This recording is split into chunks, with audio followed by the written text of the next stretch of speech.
Live from New York City, it's the Gary Null Show. And now, your host, Gary Null. Hi, everyone. I'm Gary Null. It's a pleasure to be with you today to share the latest on health and healing. And we begin with the University of Laval in Quebec about anti-inflammatory properties in maple syrup. Arthritis and other inflammatory diseases could someday be treated with medication containing a molecule from maple syrup.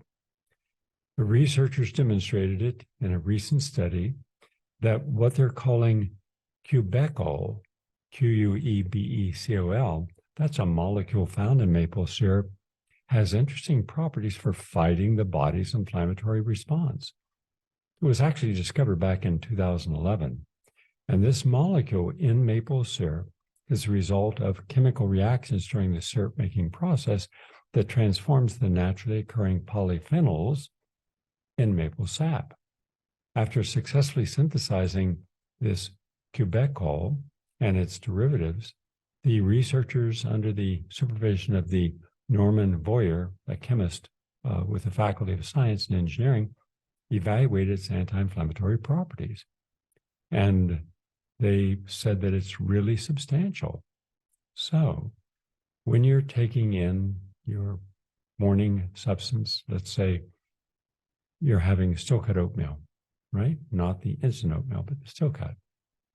And you would think, well, I don't want to put any sugar in there. Okay, fine. You could put stevia. It's non-caloric sugar, and it's a natural herb. Or you could put some coconut sugar, which doesn't have the same impact on raising your blood sugar as does glucose or sucrose. But you think, well, the maple syrup, is there anything good about it? Yes, there's a lot of good things about maple syrup. You use it within moderation. But what they did here is they took this natural molecule and they looked at the blood cells called macrophages. Macro, M-A-C-R-O, meaning larger, phages, P-H-A-G-E-S. And that's what kind of goes around and engulfs a virus, bacteria, microbe that doesn't belong in your body and chemically dissolves it. And it's important you have a strong macrophage base in your body. And usually the reaction is triggering an inflammatory response. But if the culture medium contains an anti-inflammatory molecule, such as in maple syrup, this response is blocked. The researchers carried out the test and showed that maple syrup molecule curbs the inflammatory response for macrophages, and that's good. Just saying, so try a teaspoon of organic first press maple syrup, all right? Now, I'm sure many of you have had the midnight munchies. Well, I suggest not. Why? Based upon the University of California at Los Angeles study, because it can really adversely affect your memory. Now, if you're really hungry at night and you absolutely want something, have organic popcorn without the salt, all right? Because that will satisfy the appetite, kill the craving, but it's not adding calories to the body. It's not speeding up your metabolism. So, but think of the people that it's 11 o'clock at night and they're ordering in pizza, or they're going back and looking what's in the fridge. And those are not little tiny healthy munchies. These are not harmless, they're harmful. But why? Because those late night snacks that you're having between dinner and sleep, they could alter your brain physiology, literally your physiology. Eating at times normally reserved for sleep causes a deficiency in the type of learning and memory controlled by the hippocampal area of the brain. And this was published in the peer-reviewed journal eLife. So researchers from the Semel Institute in the David Geffen School of Medicine, University of California, became interested in the cognitive effects of eating at inappropriate hours because it's already known to have an impact on metabolic health. For example, that can lead to pre-diabetic states. Now, just think of it this way. Think of all the times you're at home, you're on your computer, you're on the phone, you're watching television, and even though you're not hungry, mind you, it's probably maybe 2 hours since you've eaten a meal, so it's still in your stomach digesting, you still get a craving. So you're standing there with the refrigerator door open, kind of staring this glazed eyes of, well, what can I eat? All right, well, you could do two things instead of eating. You could have a glass of cold water. Yeah, cold water with lemon juice in it. That can kill the appetite immediately with no harm to the body. Or you could have the organic popcorn that fills your stomach up, gives it a sense of satiety without adding calories or turning on the metabolism again. Or you can do something simple. You can do some exercise. Yeah, that exercise releases some glycogen and better utilizes glucose, and that can calm you down, relaxes you. Or you can take a hot shower, a hot bath. All of that relaxes you. The key is this. The science is overwhelming. There's so many studies now. And I've proven this in 5 out of 5 anti-aging clinical trials with humans measuring their blood chemistry before and after 3 months on this particular diet, which is an intermittent fasting, meaning, so here's how this works. It's called intermittent fasting. Let's say that you're an older person and you're going to a restaurant because you get an early bird special. And by the way, those early bird specials are generally packed because people are on limited income. They don't like to eat late at night, so they go to dinner at 4 to 5 o'clock when the normal person is not going out to dinner. Those come later. So now you've eaten and it's 5 o'clock. The key is go through the night without eating anything else. Have a cup of herbal tea, something aromatic like hibiscus tea, all right? With a little stevia in it. That can satisfy your appetite. But you want to go 12 hours. So let's say you finish your meal at 5 or 6. Go till 5 or 6 in the morning, minimally, before you wake up and have something to eat again. Ideally, if you want 15 hours, that's perfect. But if you're eating late at night, as a lot of people do, then make sure that you are not skipping breakfast, which is really important. That's your most important meal of the day. But people do. If they eat later at night, they generally don't eat breakfast. They'll have coffee, and then they'll eat lunch. And then they overeat because now they're really hungry. So you're eating more than what your body can handle. By the way, yesterday I mentioned that if you were to go into a restaurant and actually get the amount of protein that you need, the body actually can use, and not a surplus that the body can't use and has to break down, it would be 1 tablespoon. And I got some feedback on that. How's that possible? The math is simple. Let's just say that you have a nice piece of meat, which is filet mignon. All right, that's the kind of the highest end cut you can get. But there's a lot of fat in there, about 50%. And fat in food gives it a lot of its flavor. And as a result, that's why a lot of people like ice cream. There's a lot of fat in ice cream. In any case, let's just divide it in half, or for argument's sake, different cuts of meat have different percentages of protein, which are the amino acids, the building blocks of our body that we need. But we need them in the right amount when the body can use them. You don't want all of them at one time. So when you have a steak, a big steak, and I've been to a restaurant, I had to see this, where they actually, the waiting staff wear medical garbs, nurses, because you're having something that can cause you a heart attack and stroke. It's a play, but it's real also. If you only saw your blood, which I have in the laboratory, I took a group of individuals who were on a normal diet, not that healthy, but not that bad. And I had them for 1 day, 1 meal, eat what the doctors coming out of one of New York's major hospitals would say would be a diet for lunch. And every single one of them had a bad diet.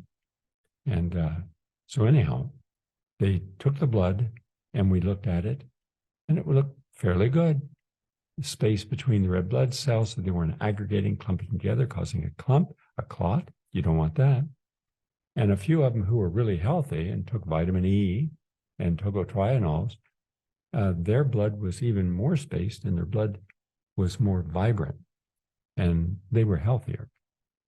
But then the people came back from lunch and 2 hours later, we took their blood again and you could see these streaks, these white streaks all over. That's the fat. And now your blood cells clump onto that fat and you put yourself at risk of a heart attack or stroke every time you have that kind of fat in your diet.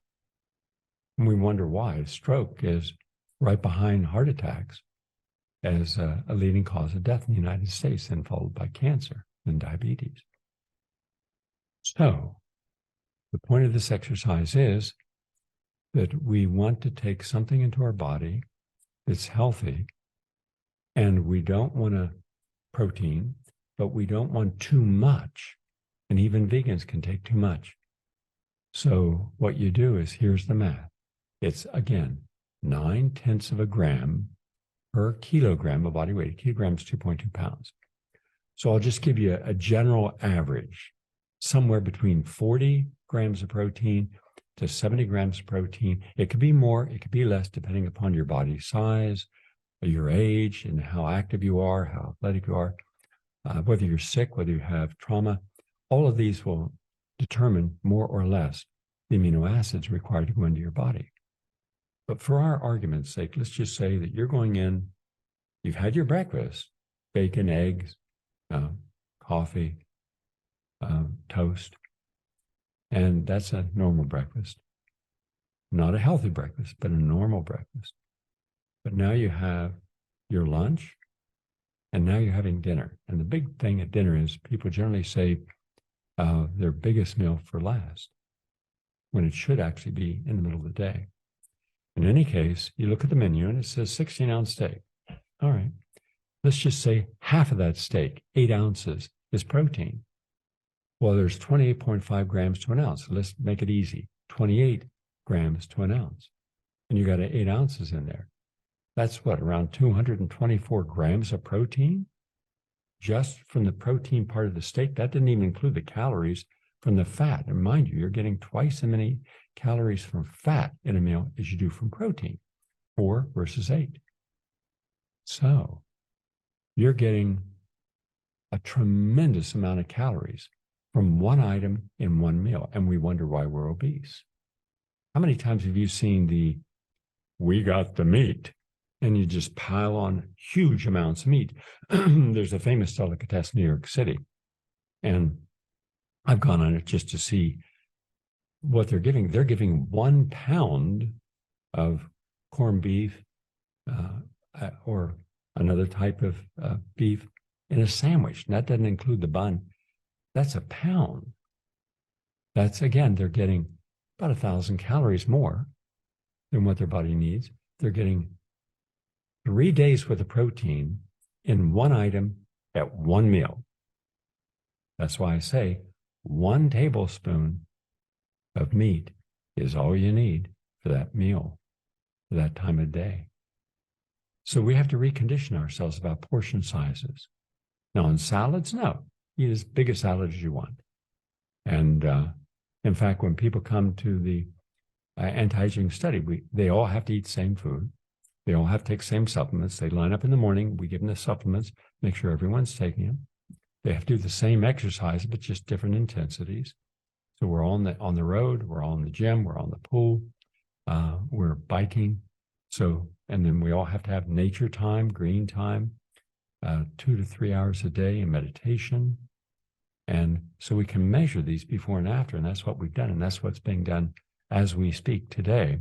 The final before and after of each one of the 10 different areas we measured. We measured physical activity, measured on the Hamilton Depression Scale, moods, also measured quality time and behavioral adjustments from being by nature, quiet, silence. We also measured the blood chemistry, C-reactive protein, homocysteine, fibrinogen, and all these other markers that if they're elevated, that's serious. You can die from that before and after. And across the board, from what I've been told from the people that did all of the analysis, we just had a phenomenal success, literally changing people's biochemistry and adding years onto their life and saving them from premature death in many cases. So when we say eat all you want, nothing in that meal comes from animals. It's vegan. And also there's lots of fiber, 40 to 50 grams a day. And we have juices throughout the day. So we're always cleansing the system, cleansing the liver, the kidneys, the blood, thinning out the blood naturally, as it should be. And then modified fasting from 6 at night, when we finish a light dinner, small meal of the day, till the next morning, around 9 o'clock, they fast. And they only get the protein they need with each meal. But vegetables, starchy vegetables, and green vegetables, no, we don't restrict it. And everybody loses weight. Everybody gets their energy back. Everybody sleeps through the night. Everybody has gotten rid of their pain or substantially reduced it. And we're talking about people with major conditions that we didn't even know about when they came in. You know, this is just to let you know that when you are trying to improve your senses and your emotional experiences and your memory and your ability to organize and store new memories, it makes a big difference that you get yourself a good night's sleep. And that eating after dinner disrupts that process. See the consequences? One thing you take for granted, I'm hungry. Well, you're not actually hungry. You believe you're hungry, but your body's full of food and digesting, but I want something more. And then you eat something, now your sleep's disrupted. Now your memory and all these other things happen because of that. So simple, more discipline, strengthen your hippocampus. Now, one last thing, and this is in the University of Arizona, more connectivity in the brain found in people who run. That's right. And that would also be not just runners, but also joggers and power walkers, where you're really moving your arms. You're really putting in the effort. And that helps your brain, including the frontal cortex, which is important for cognitive functions like planning and decision-making and the ability to switch attention between tasks, even to multitask in a better way.